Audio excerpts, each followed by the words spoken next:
UP में अपराध पर सीएम योगी की जीरो टॉलरेंस की नीति ने माफियाओं, गुंडों, गैंगस्टर की कमर तोड़कर रख दी है। इस बीच सीएम योगी का एक बयान सुर्खियों में है, जिसे उन्होंने शनिवार को गोरखपुर में दिया था। सीएम का यह बयान अतीक अहमद पर शिकंजा कसने के बाद आया, लेकिन उमेश पाल हत्याकांड में 42 दिन बाद भी गैंगस्टर्स की फरारी ने यूपी पुलिस पर सवालिया निशान लगा दिए।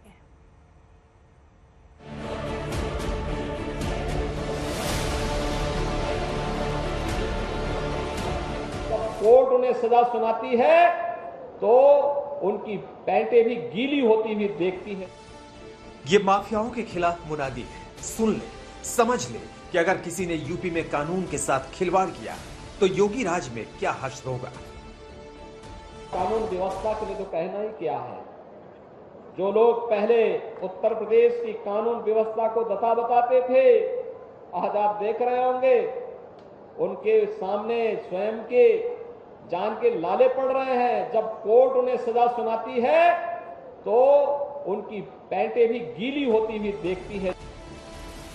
सीएम योगी का यह बयान उस वक्त आया है जब यूपी में आतंक मचाने वाले अतीक अहमद पर कानून का शिकंजा कसता जा रहा है।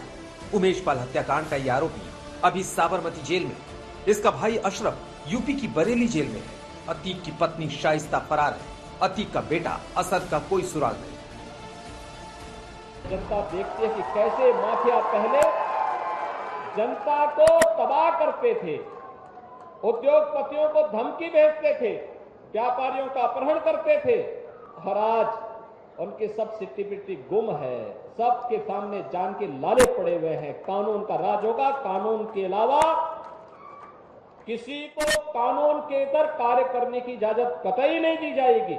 और यह सरकार का संकल्प है और सरकार अपने जीरो टॉलरेंस की उस नीति के तहत आगे भी पूरी प्रतिबद्धता के साथ कार्य करेगी।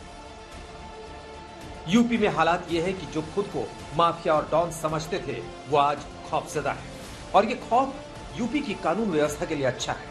खौफ का ही नतीजा है कि जब चंद रोज पहले साबरमती जेल से प्रयागराज अतीक अहमद को लाया जा रहा था तो उसके चेहरे पर शाम के वक्त 12 बज रहे थे।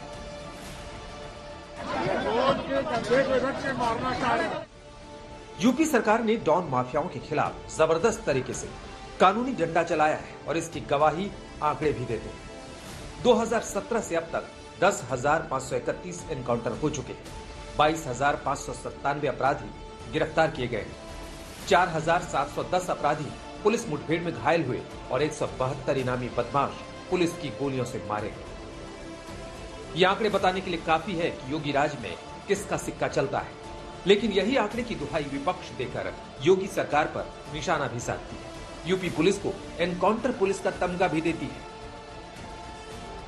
विपक्ष के अपने सवाल हैं, लेकिन दिन दहाड़े जब प्रयागराज की सड़कें और गलियां उमेश पाल की हत्या से गूंज उठी तो योगी अपने गुस्से को काबू नहीं कर सके। उस वक्त विधानसभा में सीएम योगी ने जो कहा उसे एक बार आज आप गौर से सुनिए।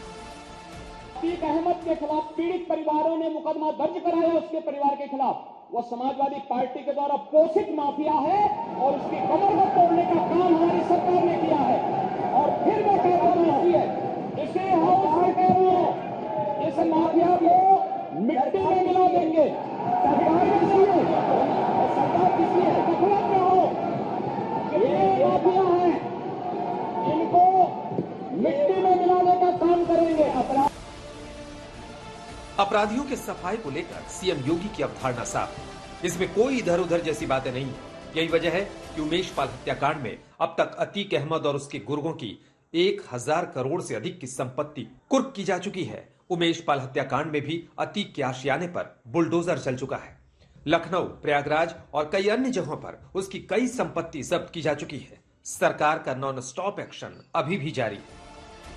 इतना सब कुछ होने के बाद भी सवाल अभी बाकी है। सवाल ये कि आखिर जिस हत्याकांड को प्रयागराज में 24 फरवरी को अंजाम दिया गया वो गैंगस्टर अब तक यूपी पुलिस की गिरफ्त से बाहर है। उमेश पाल हत्याकांड के शूटर और अतीक की पत्नी को पुलिस अब तक नहीं पकड़ सकी है। प्रयागराज से संतोष कुमार शर्मा के साथ आज तक के। संतोष हमारे सहयोगी इस वक्त जुड़ चुके हैं अपडेट के साथ। संतोष, जिस तरीके से पूरी कोशिशें तो हो रही हैं, लेकिन अभी तक उन शूटर्स के करीब नहीं पहुंच पाई है यूपी पुलिस।